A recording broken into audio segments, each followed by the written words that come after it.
Okay, so we just left off talking about Hitler, right? So again, Hitler, he is going to basically slide into politics by becoming, again, the leader of the Nazi Party. Really good speech maker, had a really good ability to whip up a crowd, right? So Hitler and the Nazi Party are rising in popularity inside Germany. Germany has what is called a multi-party democracy, so there's not just two parties, there's all kinds of different parties. And the chancellor of Germany at the time looks at the Nazi Party and thinks like, well, we can keep them in check by making them a part of our party, right? Or not really their party, but establishing this coalition, right? So the Nazis kind of get absorbed, but then Hitler eventually he's going to be named the chancellor. All right, so he'll be a very very powerful person. Once the Nazi Party firmly gets in charge of Germany, they're going to basically just going to get rid of all these democratic institutions inside Germany that represented the Weimar Republic, and then Hitler essentially is just going to name himself the Führer or the dictator of Germany. All right, so again, just like Mussolini, he comes in, utilizes the process. Once he gets in power, then he's going to take away freedom and essentially just make himself an all powerful dictator. All right. In Japan, there was an emperor, all right, which is kind of like a king. So Hirohito, he was in charge of Japan. Remember, throughout like late 1800s, early 1900s, Japan had, remember, national or industrialized very rapidly. They're trying to expand their power in the Pacific Ocean here. Again, you can read or watch this video here. I've linked to that in that chapter 24 video slideshow. All right, now underneath Hirohito, he had this military leader, this guy right here named Hideki Tojo. All right. Now, Tojo is going to push Japan, the leadership like Hirohito, to basically allow them to invade Korea and then later Manchuria. Now, this is going on all throughout the 1930s.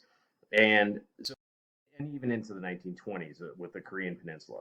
And the Japanese are going to take over the Korean Peninsula. They're going to be very, very brutal. There still is bad blood between Japan and Korea as a result of this. And then, under Hideki Tojo, they're going to push forward into northern China, or this region called Manchuria.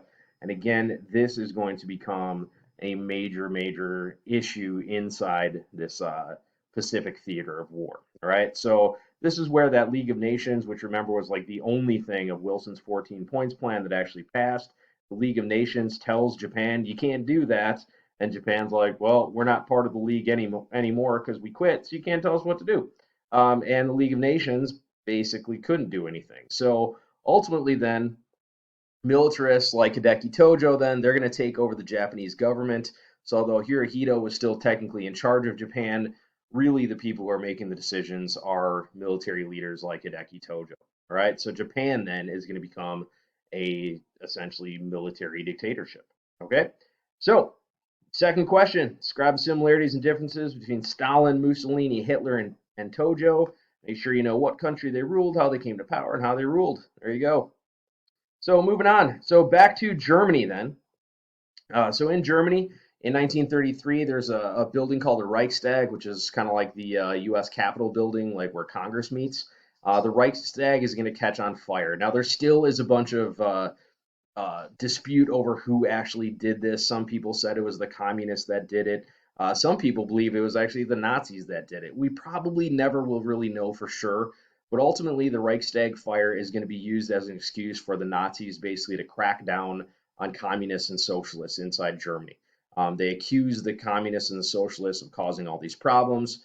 This is just going to strengthen the Nazis, and then the Nazis are going to realize that, hey, if we have these internal enemies, that's going to cause our supporters to support us even more and basically hand over more power to us. So the Reichstag fire, that's a really important event in this whole like buildup of the Nazi Party. Okay, now he also is going to quit the League of Nations following Japan's lead. And so again, the League of Nations has no hold over him. And what he is going to do then in 1935 is he's also going to start building up his military. Now Hitler does this for a bunch of different reasons. One of them is he is trying to restore Germany's greatness, right? Can't be a great country unless you have a giant military. And remember, Germany, like prior to World War One, they had the largest, most powerful military in the world, and that was a point of pride. So that's part of it. The other thing is, remember, where do tanks and planes and submarines and machine guns and uniforms and all that stuff get built? factories, right? Who works in factories? People.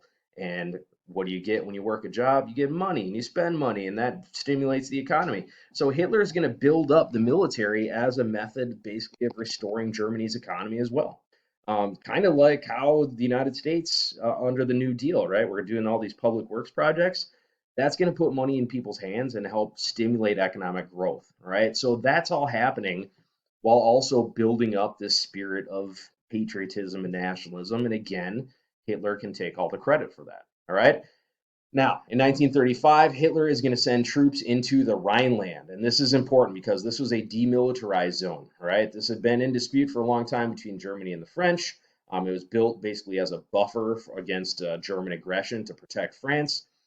So when he invades in the Rhineland, the League of Nations does nothing, which remember, he is, he's not a part of it anyway. But they basically are like, hey, man, can you not do that? And he's like, sorry, didn't hear you. So this is important because when he invades the Rhineland and he gets no opposition, what is that going to do? It's going to convince Hitler that no one's going to do anything and he's going to keep doing it. Over in Italy, Mussolini is going to do the same thing when Mussolini invades Ethiopia. All right, so Mussolini is trying to build up his African colonies. Essentially, he already controlled what is now Somalia and the other country of Eritrea, and they decide, hey, if we control Ethiopia, we will surround the French Somalia and British Somalia, and that'll be a way to get back at our former enemies from World War One. All right, again, the League of Nations does nothing. This is important because again, it teaches these guys that the League is powerless and that the British and the French, who are basically the leaders of the League of Nations, they cannot stop them. All right. And that is a bad, bad message to send leaders like this. Now, 1936 in Spain, this guy, General Francisco Franco, he is going to lead a rebellion against the Spanish Republic. And this is going to kick off the Spanish Civil War. Now, this is important because this is kind of like a prelude to how World War II is going to play out. Hitler and Mussolini, the fascists, they're going to back Franco.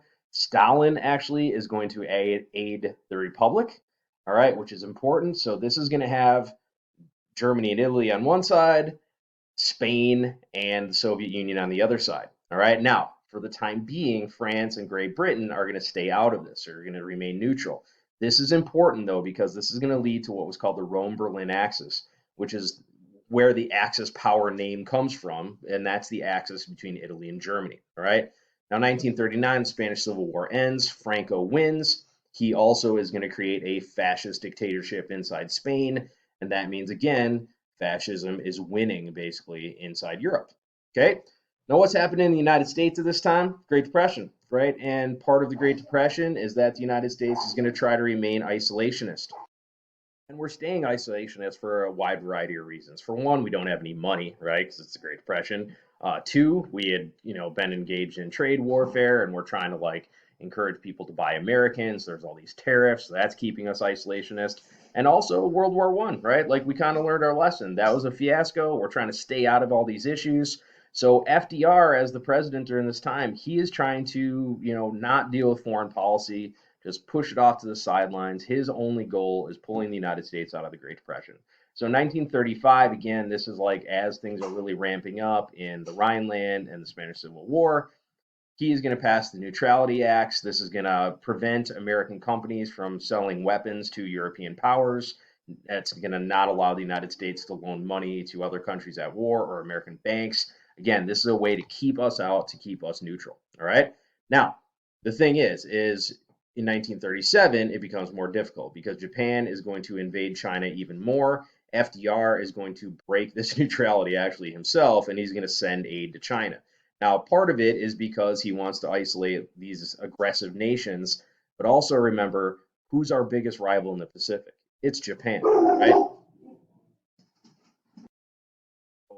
FDR's position basically is if we don't support China, that is going to strengthen our rival in the Pacific, Japan. So FDR feels like he basically has to support China. And also, like the Japanese were doing some really, really terrible things. So again, we are going to break this neutrality thing. This is as far as it's going to go for the time being. We're not going to get involved too much in Europe. But again, as you're going to see, it's going to become increasingly difficult. All right. So number three, third question, why did the U.S. try to stay out of the problems in Europe? All right, now back in Europe then. Austria-Hungary, remember, they had been split up. That's going to cause a small Austria. Inside Austria, most Austrians actually are Germanic people, right? Many of them spoke German. They viewed themselves as like being closely allied with Germany historically, and they wanted to unify with Germany. All right. Now in 1938, then Hitler is going to invade Austria, but this invasion of Austria is really, and you can see some of the this invasion of Austria is going to be greeted with open arms by a lot of Austrians. All right, so it's basically no opposition. This is going to then so Germany has just grown, right? Now it's not just Germany; it's Germany has expanded into Austria. And again, what does the rest of Europe do? Nothing. They just sit back and watch. The United States also doesn't really say a peep because again, not our problem. Okay. Now, so Hitler, because again, all this stuff has happened without any opposition, then he sets his eyes on the Sudetenland, which was part of Czechoslovakia, or what is now called Czechoslovakia. And again, he says, well, this is part of the former German Empire. These people speak German. The Czechs are abusing the Germans living inside the Sudetenland, so we are going there to rescue Germanic people in the Sudetenland. Now, this is where Edouard Daladier from France and Neville Chamberlain from Britain, their prime ministers, they are going to sit down in Munich with Hitler and basically say, look, buddy, you got to stop doing this. Everyone's freaking out, right? So they're going to sign the Munich Agreement, which basically says you can have the Sudetenland, Hitler, but now you have to stop. You have to promise us that you're not going to take any more territory. And Hitler's like, I totally promise I'm not going to take any more territory, right? This process becomes known as appeasement, where you give up your principles to pacify an aggressive country. And for Daladier and Chamberlain, they're like, they have this memory of World War One, which was 20 years before this, right? And both of these guys had been part of World War One. And so they wanted, above all, to avoid another world war. To other people like Winston Churchill, who eventually will become the Prime Minister of Great Britain, he'll replace Chamberlain. Churchill says this is a dangerous, dangerous idea. By giving in to Hitler, so by giving in to a guy like Hitler, it's just going to teach him this lesson that he can do whatever he wants. He's not going to keep his promise.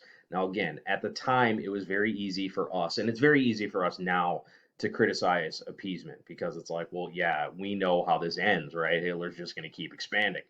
But at the time, these guys, I mean, they knew that Hitler was a risk. They knew that he was dangerous, but they also did not want a war. So they were hoping that, look, if we just give him what he wants now, maybe he'll stop. Maybe, restoring this German empire as it looked prior to World War One, maybe that'll be enough. But it's not going to be enough for Hitler. Hitler wants all of Europe. He doesn't just want to restore the German Empire. He wants to expand it, right? He wants to control all of Europe and eventually the world. That's his vision of this whole Third Reich. So that's a really important thing to keep in mind. Yes, it's easy to criticize these guys, but again, think of what they had lived through. Think of what, they lost this gigantic chunk of their population. They want to avoid that happening again. All right. So here's the Sudetenland. Again, this is going to be annexed. All right. And eventually all this stuff is going to get annexed. All right. So for number 4, think about that. Why do you think European leaders used appeasement as a strategy to deal with Hitler? All right, now in March 1939, then after taking over the Sudetenland, the Germans are just going to occupy the rest of Czechoslovakia as well. And then, with the rest of Czechoslovakia conquered, then Hitler is going to start saying the same thing like he did in Sudetenland. People living inside Poland are, German peoples living in Poland. They're being mistreated by the Polish government. And again, people are like, all right, we've heard this before. What is Hitler going to want to do? Invade Poland.